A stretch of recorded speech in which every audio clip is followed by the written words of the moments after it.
Tu t'es déjà dit, j'aimerais tellement réussir à mieux m'écouter. Mais au final, tu sais même pas ce que ça veut vraiment dire concrètement, ni comment t'y prendre. Aujourd'hui, je vais t'expliquer ce que ça veut vraiment dire, pourquoi c'est essentiel et surtout trois, les trois erreurs à éviter absolument si tu veux apprendre à t'écouter pour de vrai. Avant ça, laisse-moi rapidement me présenter. Je m'appelle Maude, je suis praticienne en PNL, je suis coach sportive depuis plus de 10 ans, je suis prof de pilates, prof de yoga, je suis spécialisée en gestion du stress, des émotions. Et mon truc à moi, c'est d'aider les personnes qui ont vécu des épreuves qui sont pas cool et à retrouver un équilibre, à se reconstruire, à retrouver le sourire. J'ai traversé pas mal d'épreuves dans ma vie perso également et je sais à quel point écouter ses besoins, ça peut tout changer. Parce que s'écouter, en fait, c'est pas juste un joli concept de dev perso, c'est une compétence qui peut vraiment transformer ta vie. Alors, je te souhaite la bienvenue dans le podcast L'expérience de soi. Si t'es là, c'est qu'on a au moins un truc en commun, c'est que tu veux rendre ta vie plus douce, plus légère et surtout plus sereine. Pourquoi c'est important de s'écouter, ou plutôt, quel risque tu prends en ne t'écoutant pas? Ne pas s'écouter, tu vois, c'est un peu comme rouler sur l'autoroute avec un voyant rouge allumé et en se disant non mais c'est bon, ça tient encore un petit peu, hein. Jusqu'au moment où le moteur, il te claque entre les doigts comme ça. Et puis là c'est la cata et t'es en panne et tu peux plus bouger et tu peux plus avancer et tu peux plus rien faire. Et quand on ignore les signaux de notre corps, c'est pareil. On accumule stress, fatigue, douleur, jusqu'au jour où tout s'effondre.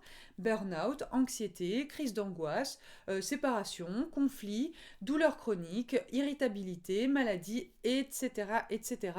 Bref, ce qui se passe à ce moment-là, c'est juste qu'on survit au lieu de vivre. Qu'est-ce que t'en dis? La clé pour tout ça, c'est pas juste suivre son envie de manger un gâteau à 23h le soir parce que c'est tellement bon. Mais non, c'est écouter son corps et ses vrais signaux, c'est-à-dire ton énergie, ta douleur, tes gènes au quotidien, ton état émotionnel et ton sommeil. Ces 4 points-là sont essentiels et ils te donnent des indices mais tellement cruciaux. Si tu ne les captes pas, ton corps va finir par hurler. Et crois-moi, ça fait mal. Ça fait mal à tout, partout, en toi, autour de toi. Alors si tu veux apprendre à mieux t'écouter sans tomber dans les pièges, je t'explique tout ça dans cet épisode avec les 3 erreurs à éviter. Mais avant ces erreurs, la première étape pour apprendre à écouter, à s'écouter, à écouter son corps, c'est de comprendre, s'écouter ça veut dire quoi? S'écouter, c'est pas juste écouter ses pensées ou ses émotions ou du moment, là j'ai envie de ça. Non, non, non. C'est surtout prêter attention aux signaux que ton corps t'envoie. Et ces signaux, crois-moi, ils sont là tout le temps. Mais tu les entendras uniquement lorsque tu les auras ignorés trop longtemps. Comment ça marche déjà? Les émotions sont déclenchées par une interaction entre ton cerveau et ton corps. Comment ça se passe? C'est que ton cerveau, il perçoit une information.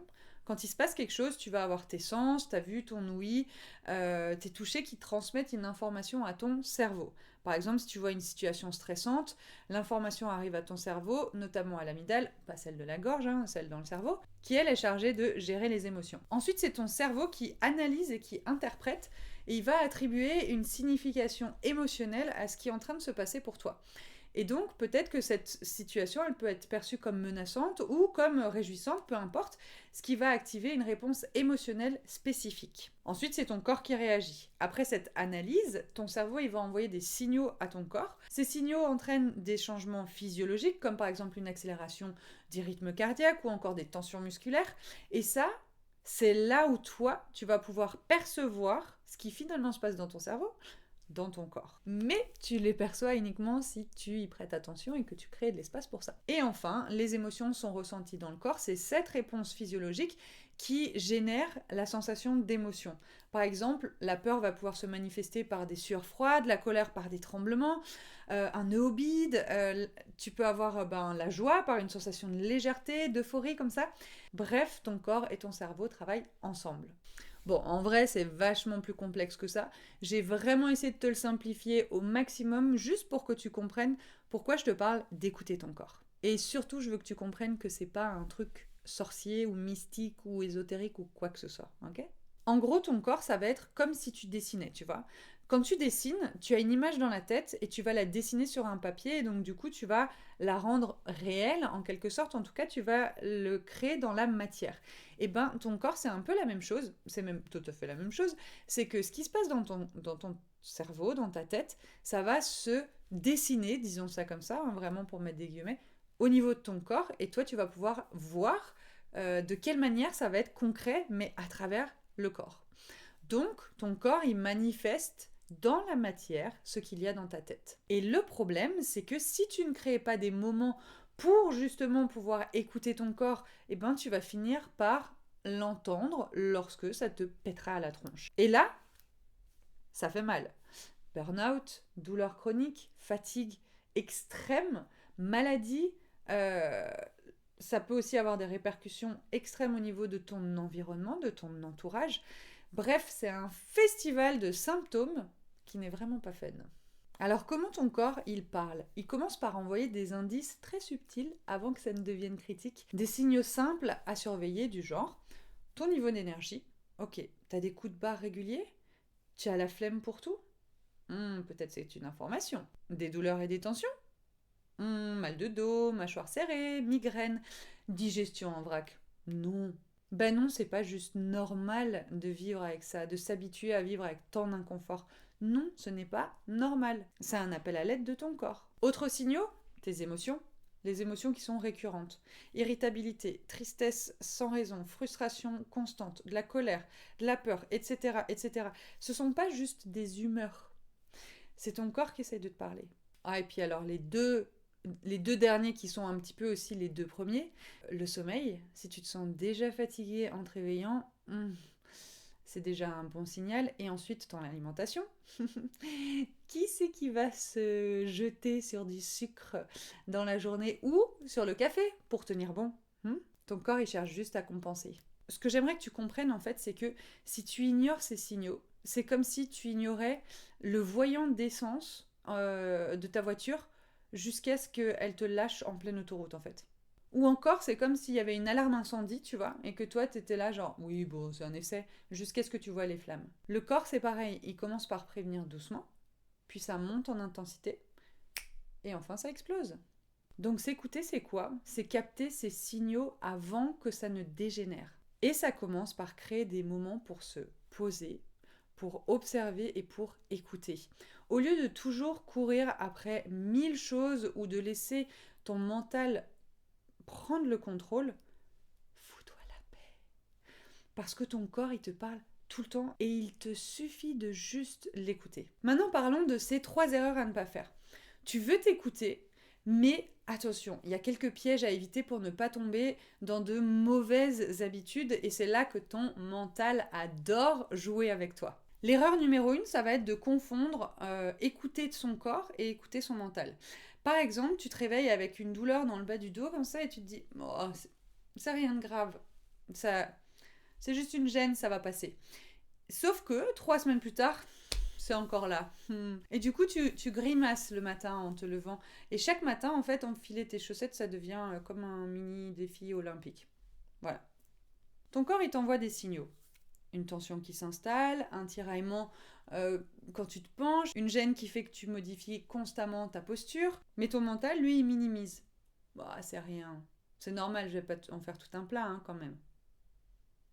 Je suis pas une chochotte. Sauf que non, c'est pas rien. C'est ton corps qui te tape sur la vitre comme ça, là, tu sais, genre, toc, toc, toc. Eh oh, t'as capté ou pas? Et un autre grand classique, c'est je suis épuisée, mais allez, un petit café et ça repart. Ok, sauf que dès lors où l'effet du café va redescendre, tu vas te sentir encore plus épuisé et puis ton corps il te demande du repos, il te demande pas un stimulant.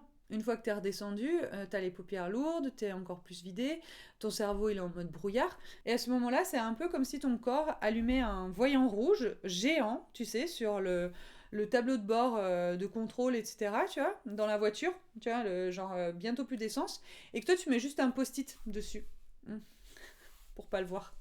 Ça peut marcher, hein, mais pas dans le long terme. Donc écouter son corps, c'est pas juste entendre les signaux et les ignorer, c'est vraiment les comprendre et agir en conséquence. Deuxième erreur, se fier aux émotions du moment. Si tu te lances dans un projet qui te tient à cœur et que tout allait bien et là, une montée qui arrive comme ça, là, ça te stresse, t'as le cœur qui s'emballe, la gorge serrée, un tourbillon de pensée, genre c'est trop, j'y arriverai jamais, autant tout arrêter maintenant.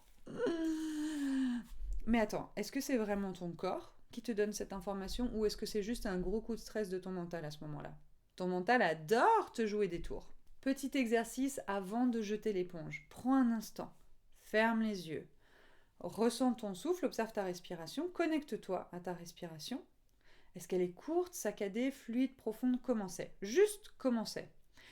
Connecte à ton corps, aux différentes parties et ensuite pose-toi la question, est-ce qu'il y a vraiment une fatigue physique? Est-ce que c'est juste aujourd'hui? Est-ce que c'est sur le long terme? Ou est-ce que c'est juste une tension là maintenant due au stress parce que d'un coup tu as été submergé? Imagine tu prends du recul, comme si tu regardais la situation de plus loin. Même, tu peux même imaginer que tu vois ta situation dans une télé, tu vois. Imagine cette situation, c'est le feuilleton de ta life, tu vois. Et avec du recul, pose-toi la question, est-ce que c'est toujours aussi insurmontable ou est-ce que c'est quelque chose qu'il faut que tu abandonnes ou est-ce que c'est quelque chose pour lequel il faut que tu continues d'avancer et qui te nourrit? La vraie écoute du corps, c'est savoir distinguer un je suis vraiment épuisé d'un mon cerveau il est en train de paniquer pour rien là. Troisième erreur, se forcer à écouter des messages trop complexes.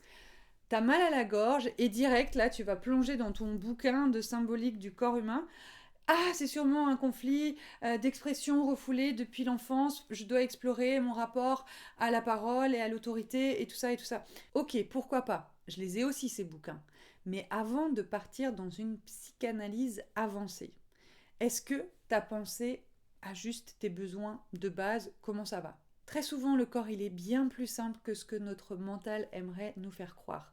Notre mental, il aimerait donner un côté un peu mystique à nos mots, etc. Il ne faut pas forcer sur une interprétation compliquée si l'évidence est sous tes yeux. Règle d'or, à partir de maintenant, avant de chercher une explication ésotérique à ton état, commence par checker les besoins de base. Est-ce que j'ai bien dormi? Est-ce que j'ai bu assez d'eau? Est-ce que mon alimentation est correcte? Est-ce que j'ai bougé mon corps aujourd'hui?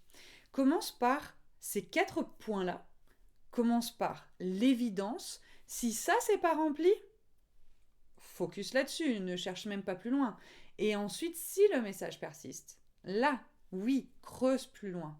En résumé, écouter son corps, ce n'est pas juste entendre des signaux et zapper avec du café ou avec des excuses, c'est aussi différencier ce que ton corps te dit de ce que ton mental veut te faire croire. Rappelle-toi que ton mental, il adore te faire flipper. Et c'est aussi savoir rester simple avant de partir dans des explications alambiquées. Je sais même pas alambiqué, je sais même pas d'où il me vient là ce mot maintenant. Mais la prochaine fois que ton corps t'envoie un message, c'est-à-dire presque tout le temps, écoute-le vraiment.